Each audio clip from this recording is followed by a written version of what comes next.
Hi all, welcome to week 3. Much better on the posting last week, by the way. I sent that in the email. Really liked that the engagement that was taking place, and I'll have grades done in the next 2 or 3 days. If you've got any questions, please reach out to me. But I thought I would just put a quick video together, and I had shared that I would do this to provide a little bit of context for the next couple of assignments. So you've got a 9 to 10 page paper that is due in week 6, and then another one that's due in week 11, where you will really synthesize the different types of leadership styles and approaches and apply those to the higher ed leadership structures of your choice. But I thought, too, because this course does not give an overview, that I might provide maybe a little video series on leadership in higher education and some of those complexities.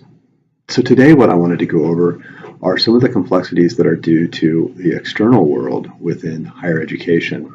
Higher education in the United States is so very young, believe it or not. I was reading the memoirs of John Adams, and there's a letter where he's lamenting sending his son to Harvard, which at that point was a one-building college. And the idea that would the United States ever have a university system that would rival that of Europe, Western Europe. And the fact is today that we have over 4,600 colleges and universities, both private and public, throughout the United States, which is such an impressive feat in such a short time. But it has become very complex. If I fast forward to 1965-66 with the Johnson administration, we have the introduction and passage of the Higher Education Act, which has become the Higher Education Opportunity Act, which has been reaffirmed ever since. But really, this was is the backbone of financial aid, Title IV, Pell Grants, and other rulemaking that supports higher education and access to higher education within the United States. So why do I share that? Well, that context is important because within higher education structures, that means that you have the federal government involved and regulators involved. Second, we also have states involved, so state regents or chancellors of education within the Ohio Department of Higher Education here actually grants us the authority to award the degree and the major at Franklin. And then there's a third party that the Department of Education looks toward, which is a peer review body, which is a regional accreditor. Ours is the Higher Learning Commission. It's the largest in the United States. There are 6 regional authorities. Higher Learning Commission spans all the way from Arizona to the Midwest. And why I share that is because they go through a peer accreditation process, and when we are accredited and reaffirmed for accreditation every 10 years, that means that the federal government says we can award financial aid. That's a complex system of bureaucracy, in many cases needed. But I share that with you because higher education is very different than the for-profit or the corporate market, in that we have lots of regulators, lots of different ones, not necessarily talking to one another. And that context or environment helps to shape the leadership that we have to have. So the next piece that I wanted to talk to you about was something called shared governance. For those of you who are in higher education, you have exposure to this. But if you've not been in higher ed, this is a different concept. One case is that with the faculty senate and with faculty have the purview over the curriculum, which in some cases might be considered within the in the corporate world the product.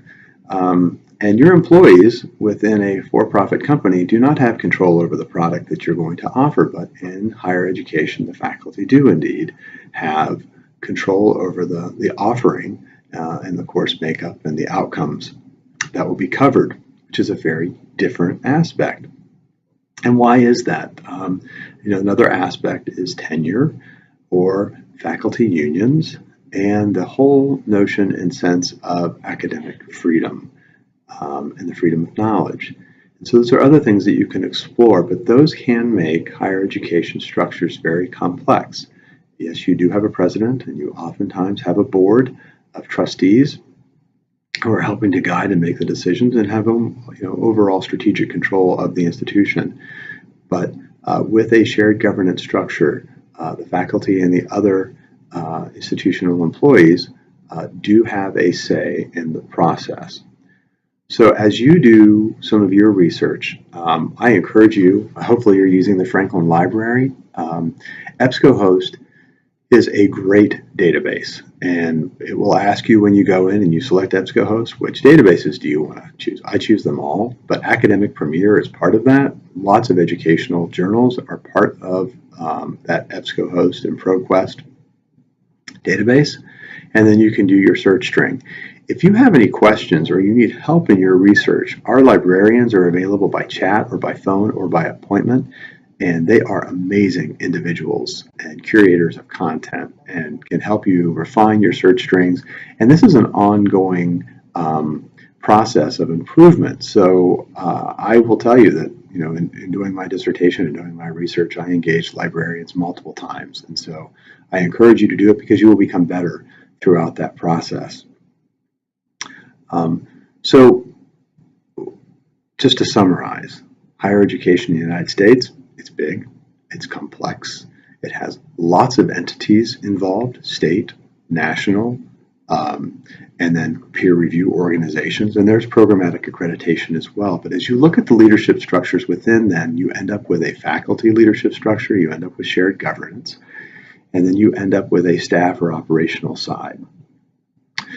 Perhaps you work in one of those roles now and you'd like to use that and research that role. I think that is excellent. If you want to do something different, that's good too. So again, to close, I am available for office hours if you want to have a discussion, if you've got questions about an assignment, or just in your larger view of your dissertation as you work through this process. But let's have a great discussion again this week. I'm going to enter in this week and make some comments, so I'm really interested to see what you guys think about behavioral. This is where we're getting much more interesting from my standpoint, from a situational and how we interact as social and behavioral beings with leadership. So again, take care. If you've got questions, please contact me. Thank you so much.